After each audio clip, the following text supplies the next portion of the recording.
बता देंगे तो भाग जाते हो यार। नहीं आएगा फिर। मजा नहीं आएगा। चलते आगे, चलो चलो। अब हम लोग एंट्री किए हैं। लेफ्ट हैंड साइड में ही इसका टिकट काउंटर है, वहाँ पे हम जाकर के अपनी टिकट्स लेंगे और क्या टिकट्स के फेयर है वो मैं आपको बताती हूँ। स्टार्टिंग होते ही राइट हैंड साइड में साइंस पार्क है, जहाँ पे साइंस से रिलेटेड एक्टिविटीज़ है। लाइक हमारी पहली एक्टिविटीज़ थी xylophone. I think everybody is aware about this xylophone, जहाँ पे स्टार्टिंग में आवाज़ कम आती है और आप एंड में जाते हैं तो आवाज़ तेज़ हो जाती है। तो हमारी ये पहली एक्टिविटीज़ थी। फिर हमारी सेकेंड एक्टिविटीज़ थी हु विल विन।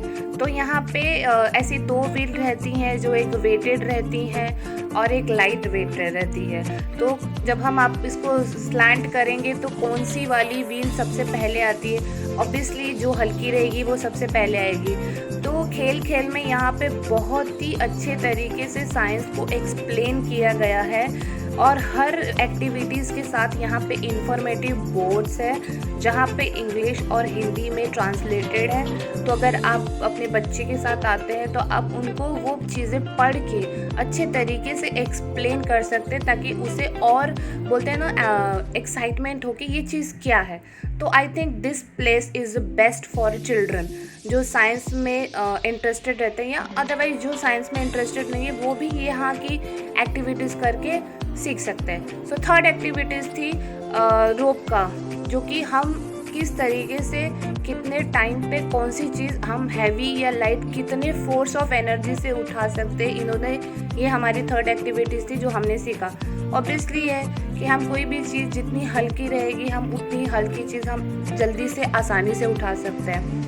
ऐसे कर करके हमने 3 से 4 एक्टिविटीज़ हमने कवर करने की पूरा कोशिश की, क्योंकि यहाँ पे बहुत सारी एक्टिविटीज़ हैं। अगर हम वो कवर करते बैठेंगे ना तो वीडियो थोड़ी सी लंबी हो जाएगी, लेकिन जब आप यहाँ पे विज़िट करेंगे ना तो आपको बहुत अच्छा लगेगा। सो must visit this place. So second information ये है कि जो ये नेहरू साइंस सेंटर है इसका मॉर्निंग ओपनिंग टाइम है 9:30 AM और इवनिंग 6:30 PM तक ये चालू रहता है, इंक्लूडिंग संडे और जो पब्लिक हॉलीडेज़ रहती है लाइक होली एंड दिवाली। ये दोनों हॉलीडेज़ पे ये नेहरू साइंस सेंटर बंद रहता है। आप यहाँ पे आपके खुद के व्हीकल से भी आ सकते हैं, आप उबेर या ओला से भी आ सकते हैं यहाँ पे। और अगर आप बाई ट्रेन आ रहे हैं तो 2 स्टेशन यहाँ से नज़दीक पड़ता है, एक महालक्ष्मी स्टेशन हो गया और एक लोअर पर स्टेशन हो गया। आप वहाँ से बाय वॉकिंग भी आ सकते हैं, अगर आपको टैक्सी प्रेफर करना है तो आप टैक्सी से भी आ सकते हैं।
पढ़ने को मिलेगा।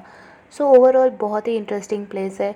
और अगर एवरेज की बात की जाए पीपल विजिटर्स की, तो अराउंड 8 to 9 lakhs ऐसे लोग हैं जो यहाँ पे विज़िट करते हैं स्पेशली एग्जीबिशन के लिए। यहाँ पे बहुत सारे इंटरनेशनल कॉम्पिटिशन्स होते हैं, यूथ फेस्टिवल्स होते हैं, तो उस टाइम पे यहाँ पे म्यूज़ियम में लोग आते हैं। बाहर के सारे एग्जिबिट्स तो आपने देख ही लिए होंगे, सारे फ़न एक्टिविटीज़ जो साइंस से रिलेटेड है। ये सेल्फ़ी पॉइंट है, यहाँ पे आप सेल्फीज़ ले सकते हैं, लाइक मेरे जैसा। I am very addicted to selfies. तो अभी चलते हैं, एक्सप्लोर करते हैं इनसाइड ऑफ साइंस सेंटर। अंदर आते ही मैंने एक सबसे इंटरेस्टिंग चीज़ देखी कि हमारी एनर्जी किस तरीके से चेंज होती है। यहाँ पे इन्होंने different types of example set करके बताया है। So very interesting.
हम सभी को पता है कि हमारा इंडिया बहुत ही फेमस है हमारे कल्चर को लेकर के, हमारे लैंग्वेज और ट्रेडिशंस को लेकर और फेस्टिवल्स को लेकर के। तो ये पूरे सेक्शन में आपको ये सारी चीज़ें दिखने को मिलेगी। हमारा लैंग्वेजेस कैसे शुरू हुआ, कैसे हमने बोलना सीखा, पढ़ना सीखा, किस तरीके से हमने इस चीज़ को देखा है फ्रॉम एशियन पीरियड। तो ये सारी चीज़ें आप यहाँ पे आके पढ़ सकते हैं। उसके बाद यहाँ पे आपको पेंटिंग का दिख जाएगा और राइटर्स जो इन्होंने आके यहाँ पे खोज निकाली है लैंग्वेजेस के ऊपर, और कौन सी लैंग्वेजेस बोलना शुरू किया है, कौन से शहर से कौन सी भाषा सबसे पहले बोलनी शुरू हुई थी, ये सारे डिटेल्स आप यहाँ पे आके देख सकते हैं।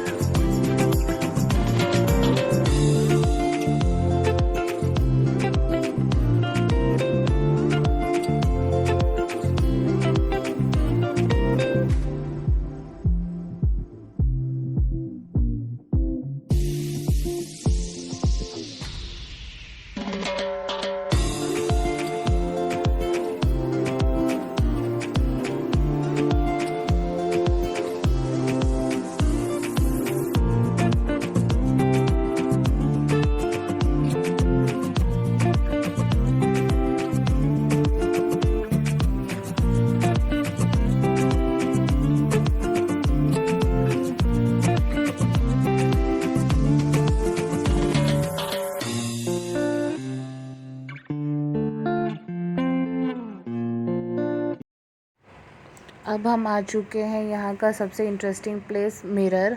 क्योंकि यहाँ पे जो भी लोग आते हैं मिरर सेक्शन वाला पार्ट ज़रूर बोलते हैं देखने के लिए। तो हमने भी सोचा कि चलिए देखते हैं कि ये मिरर सेक्शन में क्या इतना इंटरेस्टिंग है। तो जब हम एंट्री किए तो हमें बहुत अलग अलग डिफरेंट टाइप्स के मिरर्स दिखने मिले और उनके बारे में इंफॉर्मेशन लिखा था उनके जस्ट बगल में कि ये मिरर कैसे बनता है और इस मिरर से क्या हम कर सकते हैं, इसकी इम्पोर्टेंस क्या है। ये सारी चीज़ें मुझे पता नहीं थी, तो सब मुझे पढ़ के बहुत अच्छा लगा।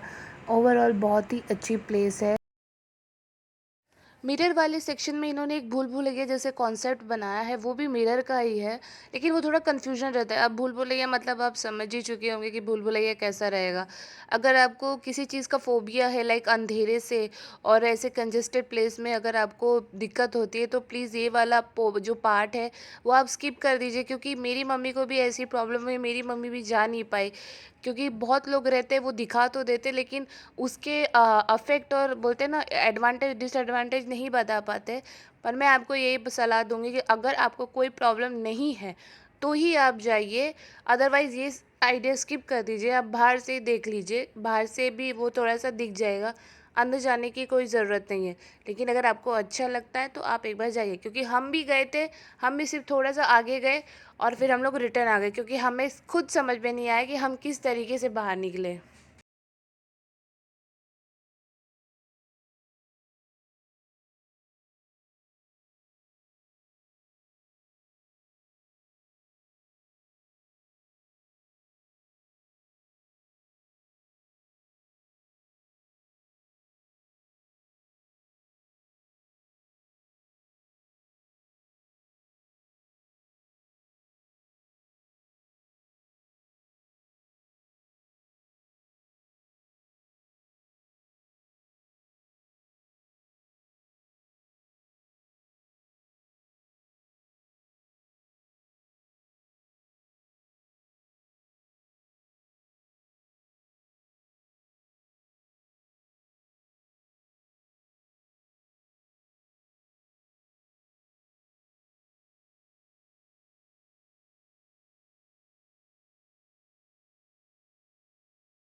पहुंच गए घर पे हम लोग।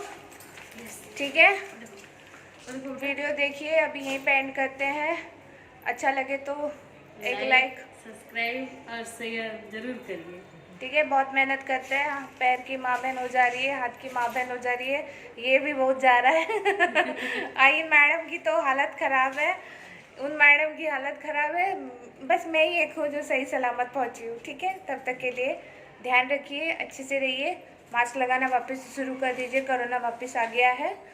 मिलते हैं नेक्स्ट वीडियो में, तब तक के लिए बाय बाय।